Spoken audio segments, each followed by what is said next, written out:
Yeah, go for it. Yeah, that's thanks. So yeah, they're the biggest blind spots in the modern security today, right? And we have spent training humans, enforcing MFS, the multi-factor authentication, resetting passwords, and improving email security as well, right? But in the parallel, machine identities like the service accounts, app tokens, API keys, CI/CD credentials have quietly exploded in number, right? Reasons attackers love them is simple. They are long lived, rarely rotated, and often over permission. And unlike human, machines don't raise suspicion, right? And a machine logging in 2 a.m. doesn't look weird unless you are actively monitoring the identity behavior, right? So for me, the key shift is basically the security teams needs to treat the machine identities like a privileged users. That means least privilege rotation, token hygiene, and monitoring abnormal usage, and regularly auditing OAuth apps as well as several principles. So because in 2026 the biggest breaches won't always start with a phishing emails as well. They will start with the one leaked token in a repo or one abuse serviced account, and one integration that nobody have reviewed for years, I guess. Yeah. So, So I think so. That's one of them.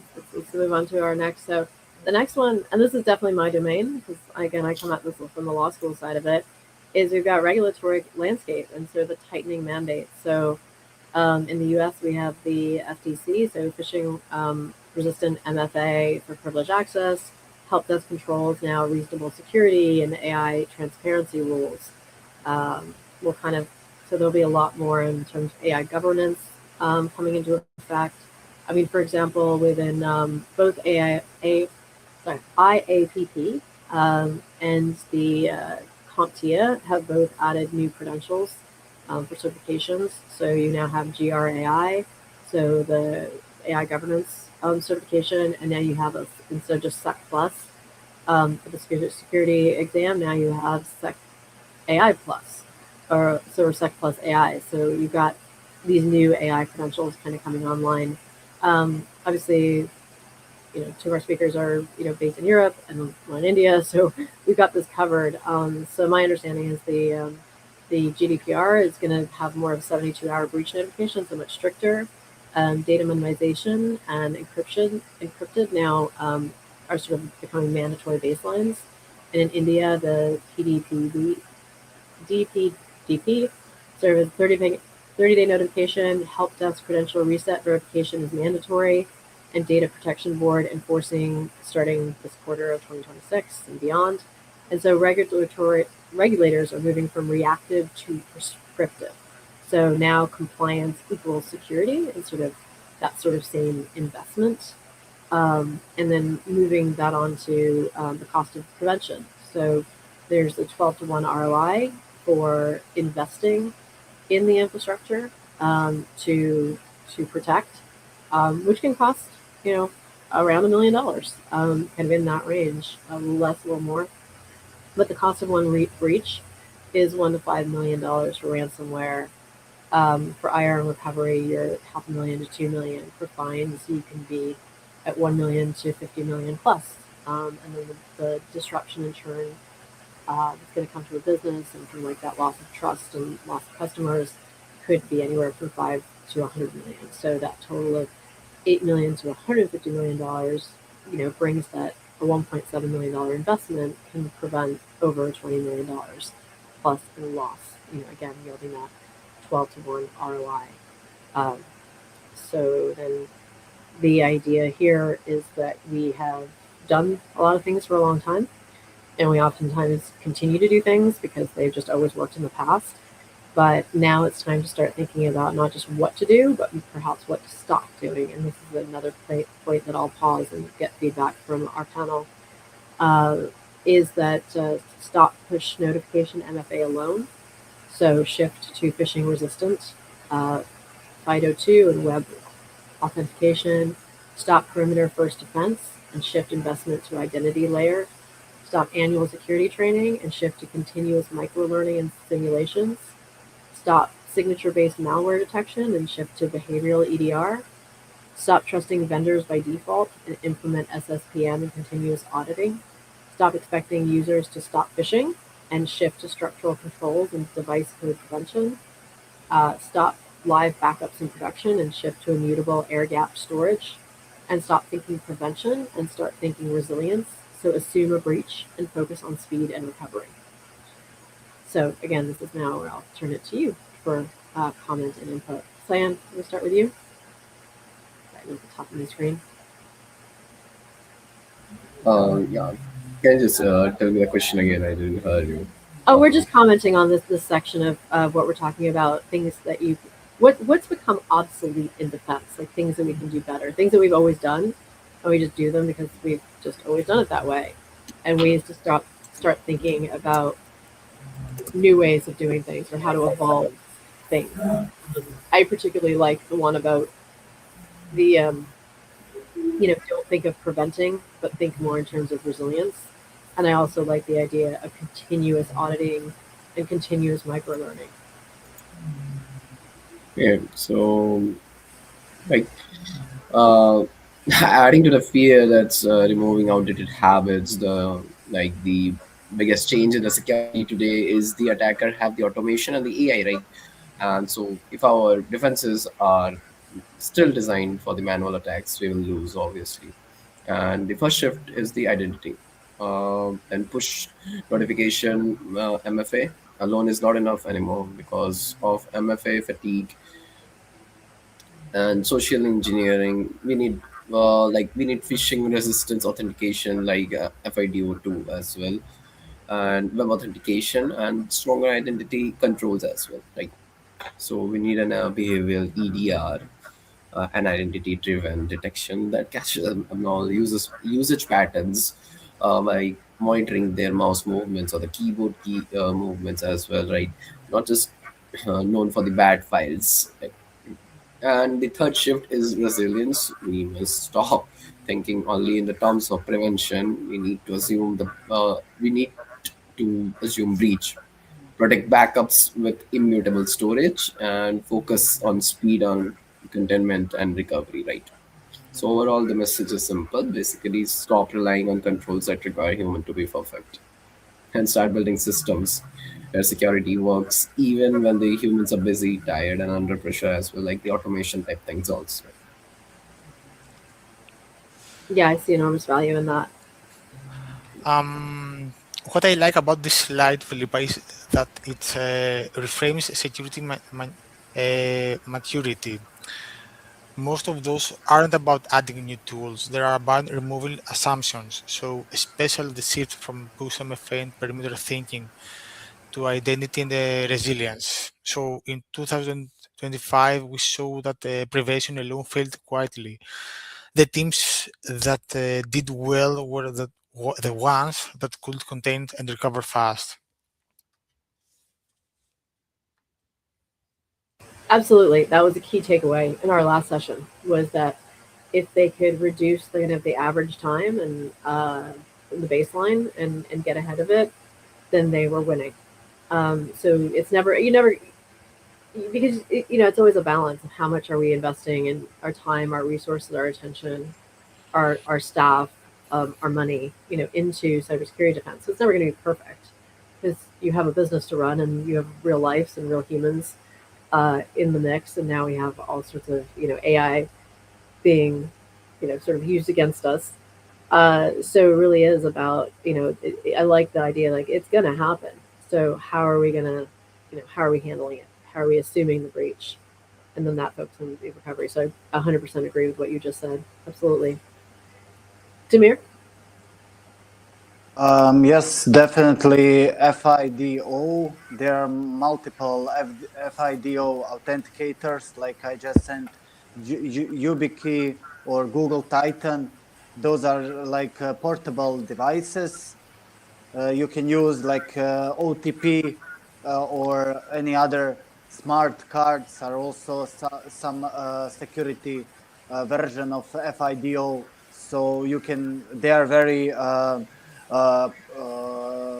often used in enterprises. So smart cards or one-time passwords now are being followed with second factor of password-based authentication. So it could be pretty much anything. There's a numerous benefits of using these authentication methods, but definitely, yeah, you will never be phishing resistant completely. So make sure to first know what are you vulnerable on, what are you sharing, what are your secrets, and then make sure your smartphones are secure, make sure your laptops are secure before you move further implementing any passwordless or multi-factor authentication system. Excellent. All right, let's go next. So, what to start? High impact investments. Identity, huge theme for today. Phishing resistant MFA, human machine identity discovery and lifecycle, SSNPM for OAuth apps, ITDR for behavioral detection, and for detection, behavioral EDR, threat hunting, doing that at least quarterly, network detection with NDR or XDR, and SOAR automation. And then what to reinforce, deepening existing capabilities. If you have IAM, add zero trust, conditional access, JIT privileged access, segmentation, deepen to micro-segmentation, isolate backups and critical assets, playbooks, automate execution via SOAR, track metrics, improve 20% year over year, threat intel, operationalize for identity compromise, supply chain risks, and geopolitical signals, and training, shift from annual to continuous, and build psychological safety for reporting so that people feel comfortable identifying gaps and not feeling like they're going to get themselves or their team or their leadership in trouble. And then the 90-day action framework here is 1 to 2 weeks. You can assessment for quick wins, audit current state, disable push MFAs for admins, enable SSNPM. Weeks 3 to 4, you can get it for planning and vendor selection, define 2026 roadmap, evaluate ITDR, SSNPM, EDR, and secure your budget. Weeks 5 through 8, pilot and first playbook, deploy IDTR, SSNPM to 10 to 20%, draft identity compromise playbook, and do tabletop exercises. Week 9 to 11, roll out training metrics, full IDTR, SSNPM deployment, stop training, establish a baseline dwell time, and MTTR. And this is the thing. So if you already have a playbook, you could evolve it. If you don't have a playbook, great opportunity to put one in place. Leading us to assessment checklist. So identity, do you have IDTR deployed? How many service accounts documented? Percentage of users on phishing resistant MFA? Detection, documented playbooks for compromise, current dwelling time, baseline, behavioral EDR deployed, and resilience, percentage of critical data immutable, last restore test, 30 plus days old, and backups air gapped. So kind of all questions for your assessment questionnaire. And then weeks 3 to 4, planning and budget justification, define your 2026 roadmap, priority 1, ITDR deployment, identity playbooks, priority 2, SSNPM, service account governance, priority 3, EDR tuning, backup expansion and segmentation, and then of course vendor evaluation, ITDR, Okta, Entra ID, Ping, SSNPM. There's other tools, Varus, Opera, Visa, EDR, Defender, CrowdStrike, Elastic, and then board business case. What is the return on investment? The competitive risk, the regulatory alignment, because now compliance and security are converging. So quick wins from weeks 1 and 2 is build momentum. Planning week 3 and 4 ensures smart execution in week 5, and then you get into pilot deployment in your first playbook. So IDTR pilot, deploy to first 10 to 20% of users. Tune baselines, target less than 10% false positive rate by week 7. SSM pilot, scan Salesforce, Microsoft 365, Google, Slack. Catalog high risk and unused apps. Remove obvious rogue apps. Identify compromised playbook. Detection, IDTR alerts, investigation, containment, recovery. sort of the 2 to 4 hour MFA re-enroll. Containment, again, revoke those tokens or reset the passwords, and then table stop scenarios, impossible travel alert for CFO, walk through playbook, identify gaps, and then refine before a week 9 rollout. Weeks 9 to 12, rollout, full rollout, and establish metrics. Deployments, ITDR and SSNPM to 100%, EDR behavioral tuning, SOC and IR team training, and then metrics to establish baseline for 2026 targets. So get your dwell time target to less than 7 days. Again, the 2025 baseline was 11 days. MTTR targets, less than 15 minutes from alert to investigation. MTTC, target less than 30 minutes from investigation to containment. Alert accuracy, greater than 90%. So keeping that false positive rate under 10. And playbook coverage, target 80% plus of incidents following the playbook that you've already established. So with that, and then it goes beyond 90 days into Q2 and Q4. Well, I'll wrap up this one and then I'll turn it to our panel of experts to chime in on all this. Machine identity governance launch, segmentation expansion, help desk security hardening, Q3 immutable backup expansion, behavioral EDR optimization, vendor governance program, Q4 threat hunting scaling, quarterly to monthly, zero trust architecture expansion, post-quantum cryptography pilot, and 2026 retrospective, measured dwell time improvement, MTTR, MTTC gains, alert accuracy, playbook coverage, and inform your 2027 roadmap. So now I'm going to pause. We covered a lot of ground there. Let's get some feedback from our panel. Konstantinos, I'm going to start with you.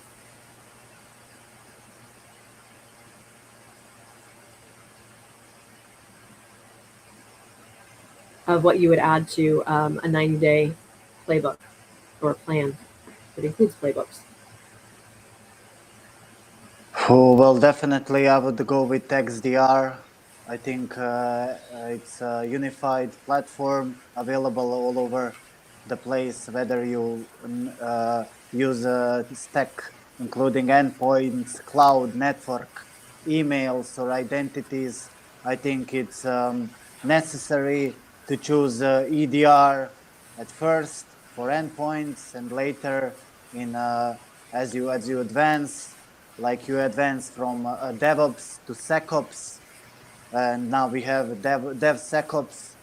The same way we would evolve from endpoint detection and response to the extended detection and response, which happens to be XDR, which now includes cloud, network, and other identities. I think that's the complexity, and it leads the complexity to optimize workflows, but also to consolidate these multiple tools available already. I totally agree with Damir. What stands out here is that these are not control plane investments. These are control plane investments, not perimeters one.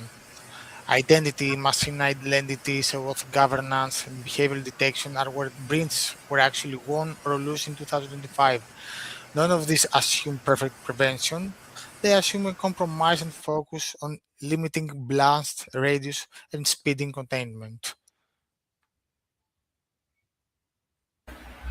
Yeah, and I like the Q2 starts with a machine identity, governance, and segmentation expansion, right? Because that's where the modern reaches quietly begin through service accounts, auth apps, and lateral movements. And if I had one suggestion, it would be like ensuring every quarter has clear owners and measurable KPIs, so it stays actionable and doesn't become a strategy document only.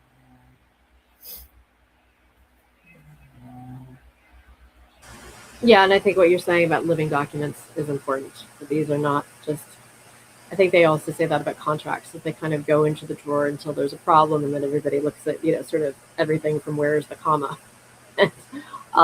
And so these playbooks need to be real and living and evolving and put into practice for sure. So we'll just wrap it out here. So some of the thing is within all of this is like tailoring to your region and context, again, with compliance and security, kind of the regulatory environment, kind of folding in together. So DPO engagement, 72-hour breach notification, help desk controls. So within Europe, sort of what does the GDPR consider to be reasonable, and are you doing those actions? For North America, SOC and playbook maturity, phishing resistant MFA, and help desk security. Within the Asia Pacific region, help desk credential reset verification, 30-day breach notification, and DPDP engagement. China CAC, incident reporting compliance, cross-border data controls, and annual security assessments. And then for Africa, especially we have a lot of our audiences in Nigeria, and sort of sub-Saharan focus. There's emerging regulatory frameworks like Nigeria Data Protection Regulation, in South Africa, the POPIA, and critical infrastructure protection mandates, identity theft, and SIM swap attacks are prevalent. And so there's help desk credential verification is essential. And with all of this is also training and capacity building for both the workforce in the cybersecurity field and just more of a security posture for everybody, in organizations and in their own sort of personal activities. So that but for an organization by January 2027, what success looks like is detection and response. You reduce that dwell time to less than 7 days, which would be a 30% improvement. MTTR, less than 15 minutes. MTTC, less than 30. 80% plus playbook coverage, and less than 10% false positives. And then identity and resilience, 100% admins on phishing resistant MFA, service account inventory complete, 100% critical data immutable, and quarterly restore testing is done.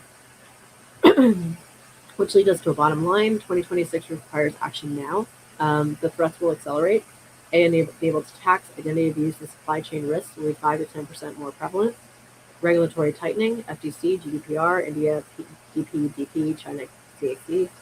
Compliance and security are converging. Your 90-day window is your advantage. Organizations that move now will be resilient in 2026. Those that wait will be vulnerable. Stop defending perimeters. Start defending identities, endpoints, and data. The new model is identity first, zero trust, and resilience driven.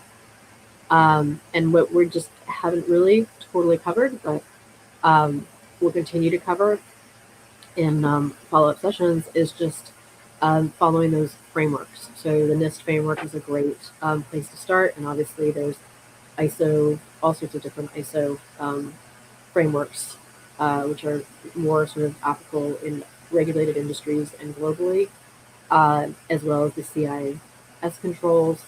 So finding frameworks that work and then working through them and applying them to your organization. And then also just education and awareness for cybersecurity, which is why we're here. And we had a great program in December on specifically looking at the actual Microsoft solutions and innovation related to all this. So this is kind of a follow-on because that was the solutions. And this is, from a technical point of view, and this is the problems and why we would even need those solutions. So with that, I'm going to turn it back to our team for our closing words as we wrap out our event. And thank you everybody for joining us. Like I said, whether you've joined us live or you are catching the replay, we're just super excited you're here. And we'll have a lot of follow-on materials. We were able to put together a mini book from our last event. I look forward to doing the same here. So, Cyan? Yeah, just got it right. So to close AI didn't change the goal of attackers, right? It changed their speed and scale. So our response can't be manual and reactive anymore, right? If we stop outdated controls, start high impact investments, and reinforce what already works, we can stay ahead. And I'm not here to obviously scare you, I'm here to prepare you. And obviously, thank you so much. I love that. I'm not here to scare you. I'm here to prepare you. That's excellent. Yeah. Fantastic. All right. Demir? Okay, so thank you for coming. It was a pleasure talking during all these sessions and listening to my fellow colleagues. I guess there's a lot going on this year, especially regarding privacy and security, cybersecurity. So let's all stay vulnerable, but let's pay attention also to being more resilient in the future. And yeah, let's always put an emphasis on the idea that we are building. So as long as we know what we are looking forward to build, then it will be much easier for us to see all these vulnerabilities that we don't see and we are not resilient to otherwise. Yeah. Thank you all for coming. Fantastic. Excellent. Konstantinos.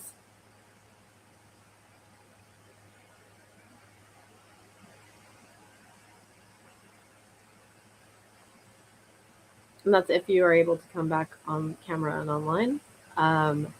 If not, that's okay. We will close this out. And thank you, everybody, for being here today. And great event. And thank you to all our speakers for all of your great insights. And I think we covered a lot of ground. And I think we, I think, have one of the more comprehensive wrap-ups of 20 to 2025 cybersecurity landscape. And so I think we kind of own the space now for having really identified what those problems are, solutions are.